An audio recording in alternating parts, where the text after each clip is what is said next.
Coach, does the conversation start with turnovers tonight? Well, it started with turnovers, yeah, but you know, we gave up too many uncontested threes, and this team is a great three-point shooting team anyway. So their bigs can shoot them, their perimeter guys can shoot them, and every time we got it within a workable distance, it was either a turnover or you know, they made a three. So. Plus, I mean, you can't, there's three stats that stand out. Number one, our turnovers, they got 32 points on. Second chance points, they get 18. Fast break points, they get 18. They're not a running team. You know, their pace is one of the slowest in the league. So, you know, you give up 68 points. That's more than half of their points on those three stats right there. So if you do that, you're going to have a tough time winning. And you got the case that Just the turnovers, are they a product of carelessness with the ball? They're a product of guys trying to make plays that are too difficult? Where do you kind of pinpoint? No, I didn't think I thought the turnovers we had tonight was really simplistic plays that we just didn't make, you know. So I don't think we were trying to do anything really difficult or hard. You know, they just played the passing lanes, and we made some tough decisions, some bad decisions. I mean, energy and effort is something hard to quantify, but when you give up the number of offensive rebounds that you did tonight, and they were able to get into the lane on a few occasions, what's the reaction to just the effort there? No, I thought we played hard, you know. I did, and, you know, I don't think 14 offensive rebounds is an exorbitant amount, you know. Some of them came early on in the game. But like I said, I don't think you can have 32 points off turnovers. To me, that's the biggest concern that I have. And then obviously, you know, the turnovers that we had, they forced us out of some of the things that we wanted to do. You know, they blew up a bunch of the dribble handoffs that we usually do. And as I said, you know, we were in a position where we had to pull in and help. And that goes back to being able to, you know, guard the basketball and direct the basketball, and we weren't able to do that.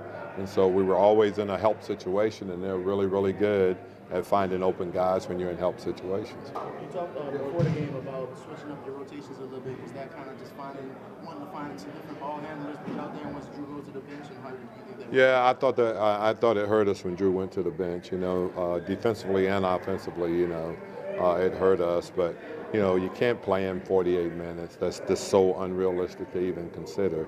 And really, even tonight, you know, he ends up playing, you know, 37, and that's really where he should be. But we've got to be able to take him out of the game and maintain.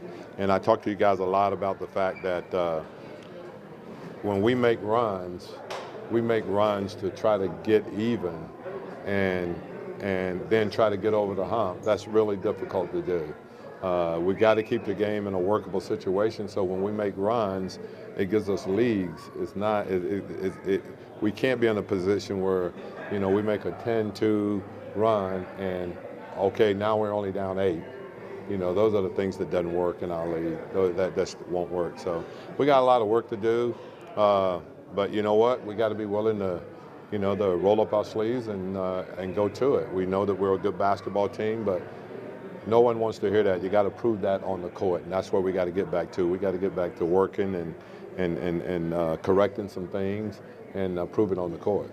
Can you explain streakiness like this, where you know you guys win a bunch in a row, lose a bunch in a row? It just seems like it goes up and down. Is it something systemic across the streaks, or is it just the way it's scheduled? Part of it is the schedule, but the other part is our inconsistency. You know, we got to become better, and that's up to me and the coaching staff. We got to get them to the point where they're executing and playing better. You know, it's not. We're all in this together. You know, it's not one person's fault. It's not two people's fault. It's everybody that's involved, including the coaches. I mean, number one, I'll take responsibility for the inconsistency because I got to get to the point where, you know, I find 5 guys that's going to play consistency and follow the game plan and do what we need to do there. So that's on me, and we'll work at it. You know, that's all you can do is that you got to go and work at it. You know, the one thing I do know, and I said this to the guys, no one's going to feel sorry for us, and they very well shouldn't. We don't want anyone to feel sorry for us. We just got to make sure that we're getting in the gym and working and correcting some of the things that we can. All right, thanks, guys. Thanks, Coach.